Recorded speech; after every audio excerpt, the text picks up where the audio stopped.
আজকে আমাদের শ্রুতির পরীক্ষা হয়েছে জিওগ্রাফি ক্লাস 3 ফুল মার্কস 25। এক নম্বরে আছে শূন্যস্থান পূরণ করো।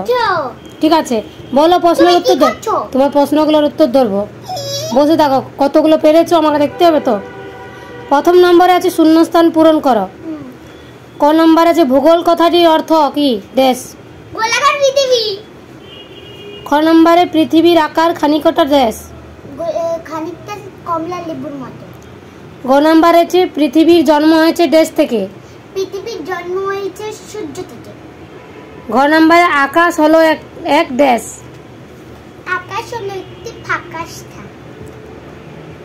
ও নম্বরে পৃথিবী একটি দেশ। পৃথিবী একটি গ্রহ। দু নম্বরে আছে সত্য না মিথ্যা লেখো।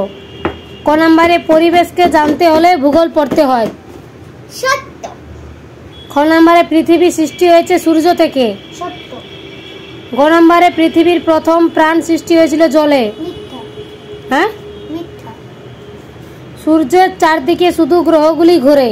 মিথ্যা। 3 নম্বরে সঠিক উত্তরের পাশে রাইট চিহ্ন দাও। ক নম্বরে মঙ্গল একটি নীল না লাল গ্রহ। লাল। খ নম্বরে শুকতারা না ধ্রুব তারা আসলে শুক্র গ্রহ। শুক্তা। হ্যাঁ। শুক্তা। গ নম্বরে মেঘনাল ছিলেন ফ্রান্সের না পর্তুগিজ নাবিক। পর্তুগিজ। 4 নম্বরে আছে প্রশ্নের উত্তর দাও। ক নম্বরে আছে উল্কাপাত কি? উল্কা ধূমকেতুর ভাঙা অংশে পৃথিবীর আকর্ষণ করে পৃথিবীর কাছে চলে আসে। বাতাসের সাথে ঘর্ষণে পুড়ে ছাই হয়ে যায়, তখন তার কিছু অংশ পৃথিবীর বুকে আছড়ে পড়ে। খ নম্বরে সূর্য কিভাবে সৃষ্টি হয়েছে? 407 কোটি বছর আগে মহাশূন্য ভাসমানে ধূলিকণা হিলিয়াম গ্যাস জমাট বেঁধে তৈরি হয় সূর্য।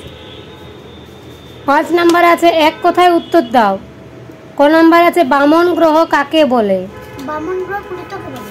হ্যাঁ, প্লুটোকে বলে। ক নম্বরে হেলির ধূমকেতু কত বছর পর দেখা যায়? কত? 76।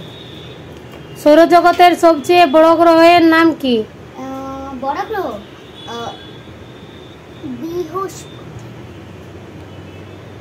ঘ নম্বর আছে সৌরজগতের শীতলতম গ্রহের নাম কি? ইউরেনাস। হ্যাঁ, ইউরেনাস। টিকা লেখো। বৃহস্পতি। বৃহস্পতি আর সপ্তর্ষি মণ্ডল লিখেছি আমি।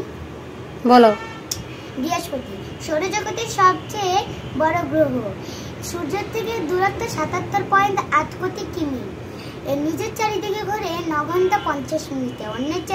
সূর্যের চারিদিকে ঘোরে 12 বছর। আর কি লিখেছে? সপ্তর্ষি মণ্ডল। বলো। উত্তর আকাশে ধ্রুবতারার কাছে 7টি নক্ষত্র দেখা যায়। এদেরকে কাল্পনিক রেখা দিয়ে যোগ করলে জিজ্ঞাসা চিহ্নের মতো দেখায়। একে সপ্তর্ষি মণ্ডল বলে। কত পেরেছি? সবই পেরেছো, ঠিক আছে।